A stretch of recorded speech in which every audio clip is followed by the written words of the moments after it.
আসসালামু আলাইকুম। আপনাদের সবাইকে আজকে শেয়ার বাজার বিশ্লেষণে স্বাগত জানাচ্ছি। আজকের ভিডিওতে আমরা আলোচনা করার চেষ্টা করব জ্যাট ক্যাটাগরি এবং উইক স্পেকুলেটিভ স্টকে প্রেশার এখনও কন্টিনিউ করছে কিনা, মার্কেটে মানি ফ্লো ধীরে ধীরে কম্পারেটিভলি স্টেবল স্টকের দিকে শিফট হচ্ছে কিনা, কোন সেক্টর এখন রিলেটিভ স্ট্রেংথ ধরে রেখেছে, লিডারশিপ ধরে রেখেছে, টেক্সটাইল সেক্টর এবং ইন্স্যুরেন্স সেক্টরের মোমেন্টাম স্লো ডাউন হচ্ছে কিনা, ডিএসিএক্স এবং ডিএস30 মার্কেট সম্পর্কে কী ইন্ডিকেশন দিচ্ছে, 5200 সাপোর্ট জোন এখনও টেকনিক্যালি ভ্যালিড কিনা এবং মার্কেট এখন কনসলিডেশন ফেজে নাকি নতুন মোমেন্টাম বিল্ড হওয়ার চেষ্টা করছে। চলুন তাহলে ভিউয়ার্স আমরা দেখে নিই আজকের অ্যানালাইসিস। নতুন সপ্তাহের প্রথম ট্রেডিং সেশনে আমরা কিন্তু মার্কেটে একটা মিক্সড এবং কম্পারেটিভলি কশাস সেন্টিমেন্ট লক্ষ্য করেছি। কিছু সেক্টর এবং স্টকে বাইং ইন্টারেস্ট থাকলেও ওভারঅল ইনভেস্টর কনফিডেন্স এখনও পুরোপুরি স্ট্রং হয়ে ওঠেনি। বর্তমানে মার্কেট পুরোপুরি ব্রড বেস বুলিশ ফেজে যায়নি, অর্থাৎ সব সেক্টর এবং সব ধরনের স্টকে একসাথে কিন্তু আমরা স্ট্রং বাইং প্রেশার এখনও দেখতে পাচ্ছি না। তবে সিলেক্টিভ কিছু কম্পারেটিভলি স্টেবল এবং স্ট্রঙ্গার স্ট্রাকচার স্টকে বাইং ইন্টারেস্ট এখনও পুরোপুরি ডিসিপিয়ার হয়নি। আমরা দেখতে পাচ্ছি এখানে কিন্তু আগ্রহ রয়েছে মানুষের। অন্যদিকে কম্পারেটিভলি উইক স্পেকুলেটিভ সাইডে প্রেশার এখনও নোটিসেবল রয়েছে আমরা দেখতে পাচ্ছি। তবে আজকের সেশন শেষে মার্কেট ব্রিথ কম্পারেটিভলি উইক থেকে মিক্সড অবস্থায় ছিল। আমরা দেখেছি অ্যাডভান্স 117টি স্টক ছিল, আর 222টি ছিল আপনার ডিক্লাইনে, আর 45টি আনচেঞ্জড ছিল, অর্থাৎ ডিক্লাইন সাইড আজ কম্পারেটিভলি স্ট্রঙ্গার ছিল। তবে পুরো মার্কেট কিন্তু কমপ্লিটলি উইক হয়ে গেছে এমন না, কারণ সিলেক্টিভ কিছু সেক্টরে এখনও বাইং ইন্টারেস্ট ভিজিবল রয়েছে। এখন যদি আমরা মার্কেট ম্যাপের দিকে তাকাই, আমরা কিন্তু দেখতে পাচ্ছি সেক্টর ওয়াইজ পার্টিসিপেশন সম্পর্কে আরও ক্লিয়ার পিকচার কিন্তু পাওয়া যাচ্ছে। এখানে দেখা যাচ্ছে ইন্স্যুরেন্স সেক্টরে বেশ কিছু স্টক এখনও কম্পারেটিভলি গ্রিন অবস্থায় রয়েছে। ইঞ্জিনিয়ারিং সেক্টরেও কিন্তু মিক্সড কিন্তু সিলেক্টিভ গ্রিন পার্টিসিপেশন দেখা যাচ্ছে। অন্যদিকে ফিনান্সিয়াল ইনস্টিটিউশনস এবং ব্যাংক রিলেটেড কিছু স্টকে রেট প্রেশার কম্পারেটিভলি বেশি ভিজিবল রয়েছে। আর টেক্সটাইল সেক্টর পুরোপুরি উইক না হলেও আগের অ্যাগ্রেসিভ মোমেন্টামের তুলনায় এখন মিক্সড বিহেভিয়ার দেখা যাচ্ছে। আমরা যদি ফার্মাসিউটিক্যাল সেক্টরের দিকে তাকাই, আমরা সেখানে সিলেক্টিভ পার্টিসিপেশন দেখতে পাচ্ছি। ব্রডার মোমেন্টাম এখনও খুব স্ট্রং কিন্তু না।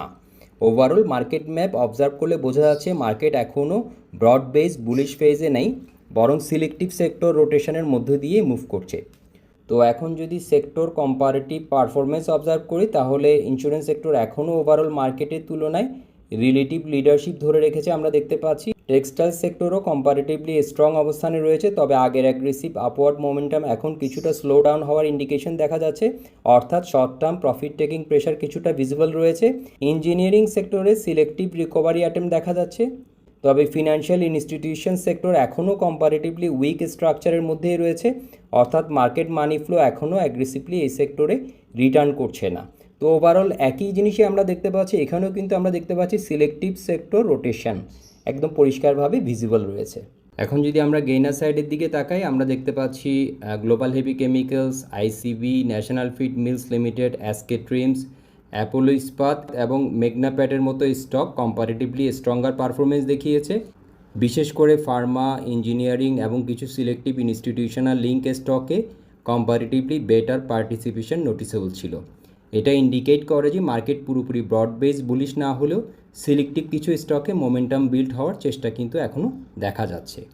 অন্যদিকে আমরা যদি লুজার সাইডের দিকে তাকাই, আমরা কিন্তু দেখতে পাচ্ছি অ্যাপেক্স স্পিনিং, অ্যাপেক্স ট্যানারি এবং কিছু উইক ফিনান্সিয়াল রিলেটেড স্টকে প্রেশার নোটিসেবল ছিল। বিশেষ করে far east finance, first finance, ILFSL এবং পিএলএফএসএলের মতো স্টকগুলোতে কিন্তু সেলিং প্রেশার কন্টিনিউ করেছে।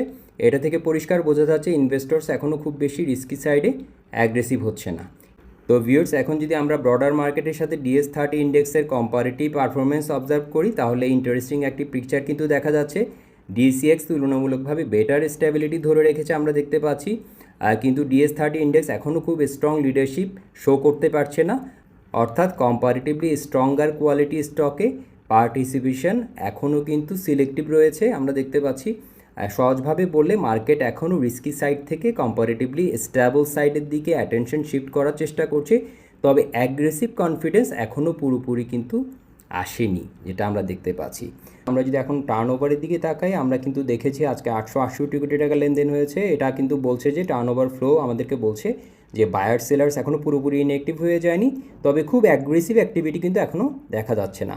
আর ভলিউম স্ট্রাকচার এবং সেক্টর পার্টিসিপেশন অবজার্ভ করলে মনে হচ্ছে মার্কেট এখনও একটু পজ মুডে রয়েছে, অর্থাৎ ইনভেস্টর্স এখনও মার্কেটে পরবর্তী ডিরেকশন কনফার্ম হওয়ার অপেক্ষায় রয়েছে। এই কারণে মার্কেটে এখনও সিলেক্টিভ পজিশনিং বেশি দেখা যাচ্ছে। তো এখন যদি আমরা ডিএসিএক্স ইন্ডেক্সের দিকে তাকাই, আমরা দেখতে পাচ্ছি আজকে 5226-এ ক্লোজ করেছে, 264 পর্যন্ত গিয়েছিল, 226-এ ক্লোজ করেছে। তো আমি এখানে আগের সেশনগুলোতে বলেছিলাম 5200 থেকে 220-এর একটা জোন রয়েছে, সাপোর্ট জোন, যেটা স্ট্রং জোন বলবো, কারণ আমরা জ্ঞান ফ্যানের সাপোর্টটা ওখানে দেখতে পাচ্ছি। আর উপরে ইমিডিয়েট আমাদের যেটা শর্ট টার্ম রেজিস্ট্যান্স 5260 থেকে 5280, যেখান থেকে রিজেকশনটা আমরা এখনও দেখতে পাচ্ছি স্ট্রংভাবে সেখান থেকে রিজেক্ট হচ্ছে। তো এই লেভেলকে ভাঙার পরে আমরা একটা হয়তো নতুন একটা র্যালি হয়তো দেখব, আপ র্যালি। এটা এখন আমাদের জন্য একটা রিজেকশন, এবং এটাকে ভেঙে যদি দাঁড়াতে পারে 5300 থেকে 5360-এর জোনটা আমাদের জন্য ইম্পর্টেন্ট হবে, যেটা আমি আগের সেশনে বলেছিলাম। আর যদি 5200 লেভেলটাকে যদি ভেঙে ফেলে, 5200 থেকে 220-এর লেভেলটা যদি ভেঙে ফেলে, সেই ক্ষেত্রে কিন্তু বেয়ারিশ প্রেশার বাড়তে পারে মার্কেটে। তো এখন আমরা এই দুটি জোনকে ক্লোজলি অবজার্ভ করব, এখানে কি হচ্ছে, কি ধরনের রিয়েকশন দেখাচ্ছে সেটা এখন দেখবো আমরা। ওভারঅল মার্কেট সেন্টিমেন্ট কিন্তু আমরা দেখতে পাচ্ছি এখন কশাস অবস্থায় রয়েছে, অর্থাৎ প্যানিক সেলিং আগের তুলনায় কিছুটা কমলেও অ্যাগ্রেসিভ বুলিশ কনফিডেন্স এখনও পুরোপুরি রিটার্ন করেনি। বর্তমানে স্ট্রাকচার দেখে মনে হচ্ছে ইনভেস্টর্স এখনও ক্লিয়ার কনফার্মেশন ছাড়া খুব অ্যাগ্রেসিভ পজিশনিং নিতে চাইছে না। আগামী সেশনে সবচেয়ে গুরুত্বপূর্ণ বিষয় হবে 5200 সাপোর্ট জোন হোল্ড করছি কিনা, 5260 থেকে 5280-র রেজিস্ট্যান্স রিক্লেম করতে পারছি কিনা, আর সিলেক্টিভ সেক্টর স্ট্রেংথ সাস্টেন করে কিনা। সো এগুলো আমরা দেখব ইনশাল্লাহ। তো আজকের বাজার বিশ্লেষণ এই পর্যন্তই। ভিডিওটি যদি ভালো লাগে অবশ্যই লাইক করবেন, আর প্রতিদিনের মার্কেট অ্যানালাইসিস পেতে চ্যানেল সাবস্ক্রাইব করে পাশে থাকুন। ধন্যবাদ সবাইকে।